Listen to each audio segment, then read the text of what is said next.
Hi guys, and welcome back to my channel. Today we will be talking about Twisted Love by Anna Huang. The content warnings for Twisted Love are abusive parents, aquaphobia, panic attacks, attempted murder / drowning, child abuse, death and violence, and mentions of suicide.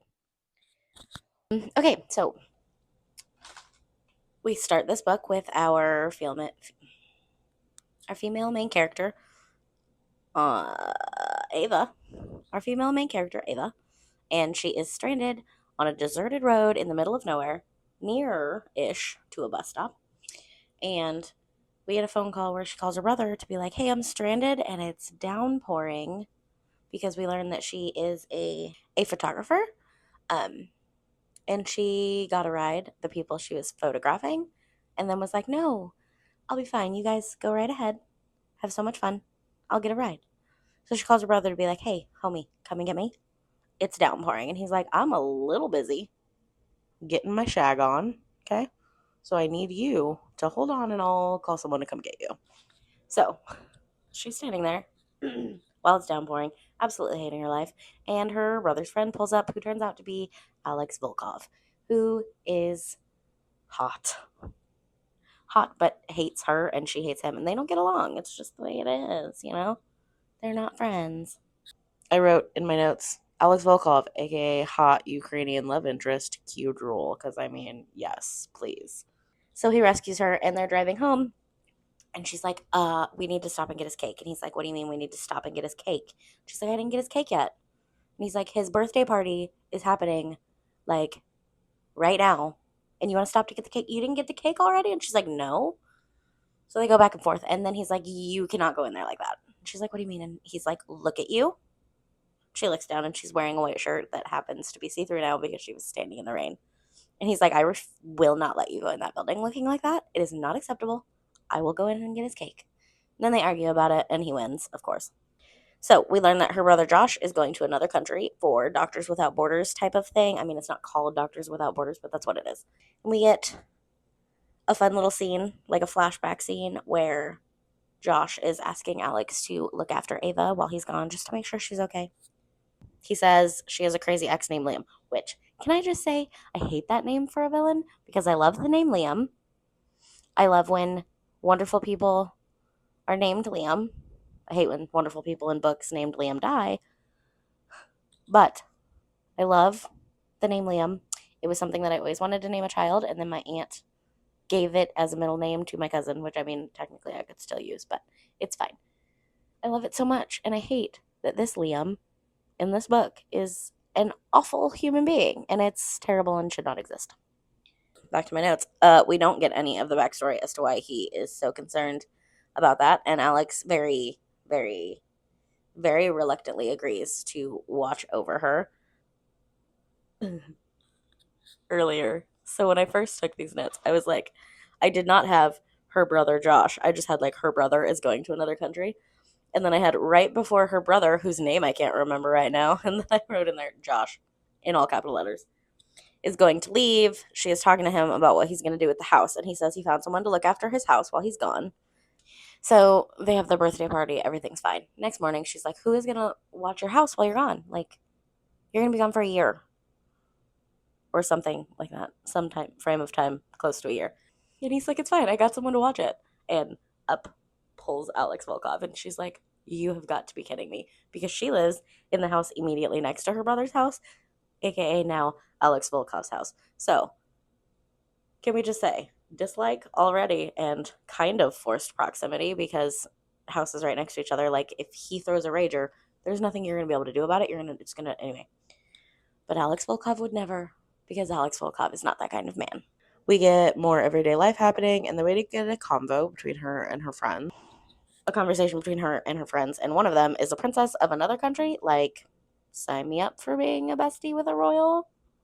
If they're as cool as Bridget. I think Bridget is the one that's a princess of another country. See, here's the problem. We're just going to start right off and say that this book, I enjoyed it-ish. It was not terrible for me to get through. Why am I leaning on the wall? I don't know. It was not terrible for me to get through. It was not good enough to make me want to read any of the others. So this is book one of, I think, 5 total. I think 5. Like, I would need to be like financially compensated to read the rest of them because I just don't care about any of the other characters. The only person you're introduced to in this entire book that I actually care about is Alex Volkov. That's it. My little tortured soul. That's it. Okay, back to this. So her and Bridget are talking about Alex and how nobody actually thinks that he has any feelings because nobody's ever seen him have feelings. It is all of them. I'm remembering the scene. He's very shut down, very straight faced all the time. At this point, I don't think we've gotten any of Alex's backstory. It's very tragic. It's a very terrible backstory. So they create a plan that they expertly name Operation Emotions, where they're going to try to pick some emotions and they're going to make it Ava's job to get him to react to it. Because she tells them about how he was like, "You're not going into that place to get the cake looking like that. I won't allow it." So they were like, that seems like a jealousy emotion. So let's try to get him to feel some emotions, like actually feel them and express them. And this was all started because of her friend Jules, who was like, he likes you, my girl. There it is. So we, the readers, at this point learn that at a young age, his family was murdered, his mother, his father, and his sister. And then that his uncle took him in. He is a genius with something similar to a photographic memory, but instead it's like all memories are 100% accurate and he remembers absolutely everything. So his uncle took him in when his family was murdered and raised him. He created and sold a company at 14 years old because, like I said, he's a genius. So he's loaded, and then he started the Archer Group, which plans to turn into a big bad clandestine bitch of a company that controls things like electronics, power like electricity, basically anything that you could need for modern life. He wants the Archer Group to control. So, I mean, upsides and downsides to Alex Volkov, let me tell you. He's, I wrote, he is also like a little mobby, as in like a mob boss type of guy. So, the emotions that the girls decide on is sadness, happiness, disgust, and fear. So her redheaded friend, however, has a secret plan to also try to get him feel jealousy. I think that's Jules. I don't remember because I just didn't care about anybody else. Uh, so Ava's plan to make him feel sadness is she like calls him and is like, "What are you doing?" And he's like, going out. Why? What's wrong?" And she's like, "Oh, nothing. I was just gonna see if you wanted to watch some movies." And he's like, "Okay," which we know, but she doesn't know that he cancels a date to just watch some movies with her. The movies she picks are A Walk to Remember and Marley and Me. Those are terrible. But I mean, if you're trying to emote sadness, that'll do it. Those 2 movies will definitely do it. It doesn't work. It doesn't work at all. She falls asleep. Asleep? Asleep. She falls asleep on the couch and it's like downpouring outside. So he's like, I'm not. Nope. Okay, I'll just take her up to my bed. Okay, I wrote he takes her to the bed with him and he sits vigil when he realizes that she has night terrors. He is not sleeping. He does not sleep well. He has insomnia. Same, my guy. Um, all the ums. I'm really trying to watch all the ums. All the ums that you guys see are nothing in compared to all the ums that I cut out of these videos. If I can't cut it out because like it's too close audio context for what my mouth is doing, you get an But if I can cut it out, I cut it out. So just imagine how many more you get when you're me in editing. Okay, so she wakes up in the morning and is like, I don't remember my bed being this comfortable, and why is it moving? And why is my bed warm? And she realizes that she is in his bed and her hand is on his junk, which leads to a super funny back and forth between them. I'm not going to read it. I'll let you read that. That's for people who want to read the books. Viewing pleasure. So they slowly start to open up to each other. She throws him a surprise birthday party, which is a terrible idea for most people. If anybody else had tried to throw him a surprise birthday party, they would be murdered. He agrees to teach her how to swim and help her work through her fear after she tells him why she can't be around bodies of water and pools. As far as like, she won't even take baths, she just takes showers. She tells him that when she was little, her mom had a nervous breakdown and pushed her into a lake. I don't actually know if we know this yet. It's okay. According to her memory, when she was like 5 and she couldn't swim yet, they had a lake at the house, and her parents were going through a terrible divorce, and her mom, in a fit of extremely unmedicated mental health, pushed her into the lake, and then her dad appeared and saved her. So she can't do bodies of water. So she ends up guilting Alex into doing a photo shoot of him, and she sees one singular photo where his mask slips, the mask that he shows the world. And he must have been looking at her, and you can like see the lust in his eyes and shit. It was great. So, going through the photos, it like emboldens her. And they have this moment while they're doing the photo shoot where she kisses him. He stops it, of course. And she's like, fine. You don't want to kiss me. You don't want to talk about it. I'm just not going to talk to you, which is not a solution. But I mean, I get it. I've done it.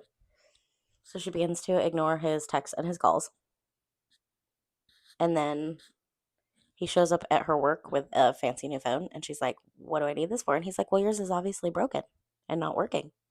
So I brought you a working phone so you can answer my texts and my phone calls, which I love. So swimming lessons commence, and one particular swimming lesson commences and devolves into them both wanting to fuck each other, and only this time they don't stop themselves, and it's a good sign. It's very enjoyable. I forgot about that. But at one point he licks her clavicle or something like that and thinks, sunshine and honey.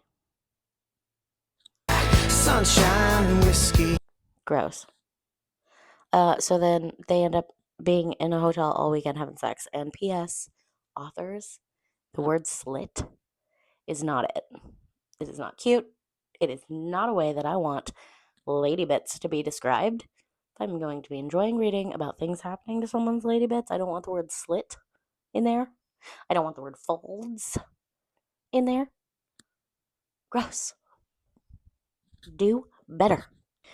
So, I wrote, they're a thing so much that he comes to her festival at the college and they do it in the bathroom. Also, P.S. Slick Folds is also not hot with 2 barf emojis. Okay, so they are at this point legitimately a thing. The things are thinging. Everybody's having a great time. From here on out, it's going to be super spoilery. Okay, from this point forward, we will be doing spoilers. Just know that the rest of the book commences. There are trials and tribulations, as there usually are in romance books. If you consider the fact of how traumatic both of their childhoods were, you can imagine that it's going to continue. So it's going to continue and commence. What am I saying? Words. Bad things. So stop here if you don't want spoilers, or if you have already read it, continue on. If you're not going to read this book, there are some booktubers that I listen to or / watch that I will watch a review of a book that I've never read if I don't plan on watching it. And I have a couple that I follow that don't like books that I like. For example, I plan on doing Fourth Wing and Iron Flame videos closer to when Onyx Storm is going to release. And I listen to Reads with Rachel. Her channel will be in the description. Love her. She absolutely hates Fourth Wing and Iron Flame. And that's okay. We don't have to enjoy the same kind of books. I enjoy listening to the things that she doesn't like about it.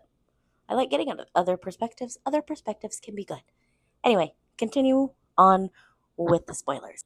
He goes to Thanksgiving, the world's most awkward Thanksgiving that has ever Thanksgivinged. And she decides to go out by the lake.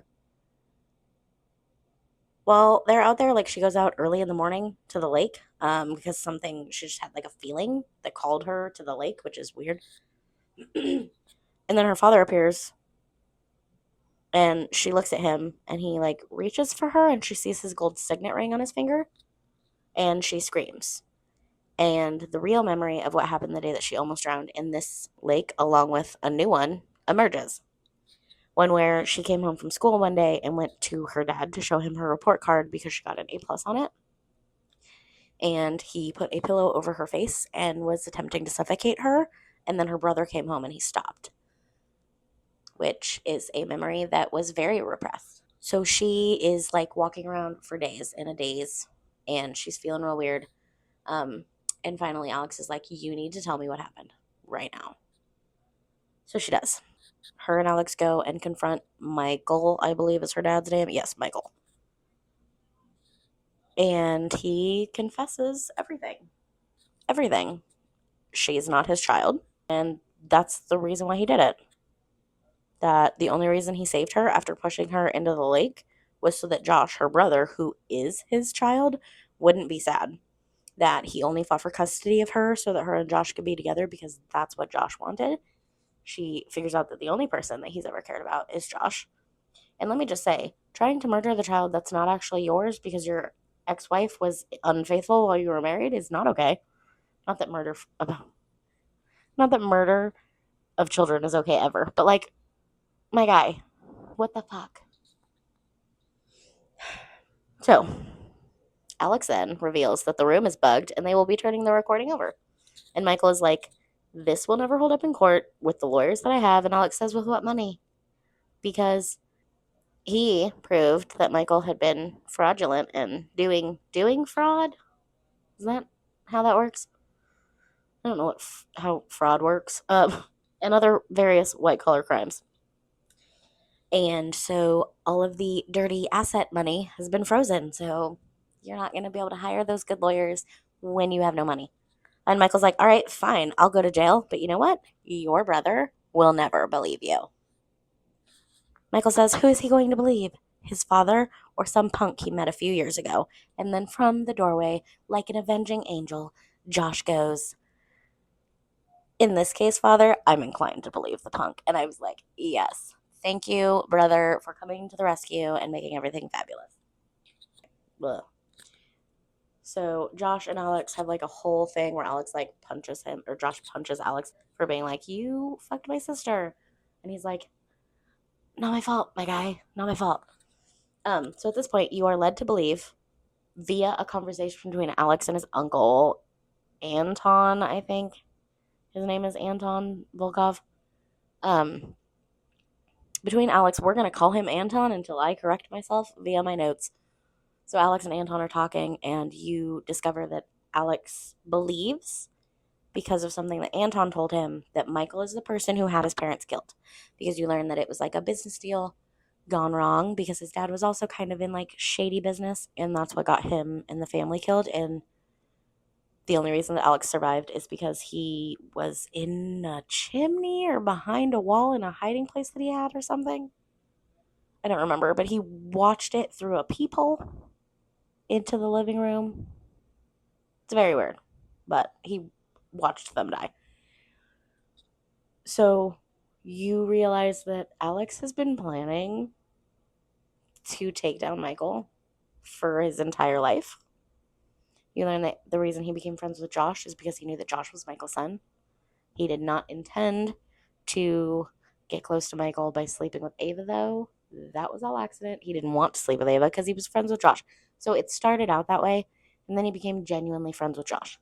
So things keep happening behind the scenes, and Alex, who isn't stupid, just at this point you realize very manipulated by the person who you realize could actually be responsible for his parents and his sister's death, maybe was his uncle. So he starts noticing weird things going on, and he's afraid of Ava getting hurt, so he decides that breaking up with her will keep her safe. And you get a scene where he goes to visit his uncle, and his uncle needs to leave. So while he's there, he starts searching, and this is when his suspicions are confirmed, and he realizes that his uncle, his name is Ivan, not Anton. See, I told you we were going to call him Anton until I got corrected. His name is Ivan Volkov, is responsible for his family's death. He does a sneaky thing to get Ivan fired from the seat as the CEO of his company because he starts getting too big for his britches and like ordering company things around. Life is continuing. Ava's extremely sad. Alex is avoiding Josh's house because he doesn't want Ava to see him and he doesn't want to be a source of pain for Ava. And he hasn't gotten Ivan under control yet. He's like, until I take away all the money and I take away all the power and I get him under control, or unalive him. She's not safe with me. That's why he kicked her to the curb and then started avoiding her, which never works out well. Don't avoid them, stalk them, or put a protective detail on them or something. I dropped my cup. Ava and Bridget are hanging out, and they convince Bridget's bodyguard to go to a parade for like a homecoming thing for the college. And when they do that, they and the bodyguard get kidnapped. Torture and terrible things ensue, and then the knight in shining armor, Alex, appears. So he saves them, murders everybody. The bodyguard is like, "Thanks, my guy. How about we don't tell anybody about this? Because I'm supposed to be keeping Bridget safe. I'm not supposed to be getting kidnapped along with her." Everybody agrees to do that. Alex and Ava have a whole thing where she's like yelling at him and the blah, blah, blah. "You left me. It was for your own protection." So he's like, I have to take care of Ivan. So go home and I will come find you. And he does. She does. He takes her home. She stays. For once. She listens. And he goes to Ivan's house and confronts him and says, "You killed my parents. It wasn't Michael. For all these years, you have been manipulating me and making me believe that this man killed my parents. But all along, it's been you. Well, what the hell?" And Ivan's like, "Yeah, because I was in love with your mother, and your mother was a whore, and so everybody had to die. You were supposed to die too, but the people I hired to do it suck. So here we are. So I raised you in my image, my boy." And he's like, "I am not you. I will never be you. I am loyal to my family. You're dead." I don't remember if he shoots him or not. I didn't write that down. My notes are interesting. So he stages a fire of the manor that his uncle lives in. And so then the headlines read, "Archer Group CEO Ivan Volkov dies in tragic house fire," or whatever. So that way it doesn't look suspicious. Now here's why. My notes end. Alex begs Ava for forgiveness. She eventually forgives him happily ever after. And that's how my notes end. Which is terrible. It's terrible for video making. But there's a part where like Josh comes back and he's like, "You broke my sister's heart." And he's like, "We're gonna get married." And everybody's happy. So it ends in a happy ever after. It gets pretty dicey there for a while. Overall, like I said, it was enjoyable. I enjoyed the book in general. I did not enjoy it enough to want to read any of the other ones. Because it's like all of her best friends get a love story ish. They're all called like Twisted Love, Twisted Games, Twisted Fate. So like they have dark elements to them, but I would not consider at least Twisted Love a dark romance book. I really wouldn't, but it's minuscule. The violence and the darkness is minuscule. So I wouldn't consider it a dark romance book. It's also not technically like a mafia book. It's like somewhere in between normal and dark and mafia. Like it's like if you made a Venn diagram and it was like normal, mafia, dark romance, the part in the middle of the Venn diagram. Maybe I'll make a Venn diagram for this part of the video. Would be the Twisted books, or at least Twisted Love. That's where it falls. I mean, if you want like a fun little jaunty read, it was fine. It was something that got me out of a reading slump. So it wasn't that bad. I enjoyed it, but not enough to care about anybody else, which I was fine with. I don't need to also. The books are essentially standalone. You could just read Twisted Love or you could just read Twisted Games. It's not like a whole series. It's like series is I in my mind a series is like you need to keep reading them to know what happens. These ones have like moment, plot point, kind of plot. This book is definitely more character driven than it is plot driven. I really wouldn't say there's much plot. It's like there's plot, like it has an arc, but it's more character driven. You have a beginning, you have bad shit happen, you have a resolution versus like a book series, I'm going to say, is like Zodiac Academy, where the big bad who emerges basically in book 2, you realize that he's bad in book 2. There's no resolution until you get to book 9. Like, bad shit just keeps happening, and there's not any resolution. And I'm not saying that bad shit happening can't be a resolution. If you've read the Divergent books and not just watched the movies, you realize bad shit can be a resolution. which I'm fine with. I don't necessarily need a happily ever after. Kill the main character at the end of the book. I don't care. But completely unrelated, I need to make a Zodiac Academy 1 video so that I can talk about this. Probably sometime either this month or October, I will get. All of December is probably going to be Iron Flame and Fourth Wing videos where I like break down the books and go through them before Onyx Storm releases January 25th. So expect that. It'll either be all of December or the end of December, beginning part of January is when I'm going to do the Iron Flame and the Fourth Wing thing, so that like leading up I can compile fan theories and what I think is happening, and I can get all red tape about it. Thank you for coming to my channel again, and I hope to see you next time. Make sure to like, subscribe, and hit the bell button so you can be notified of all of my videos.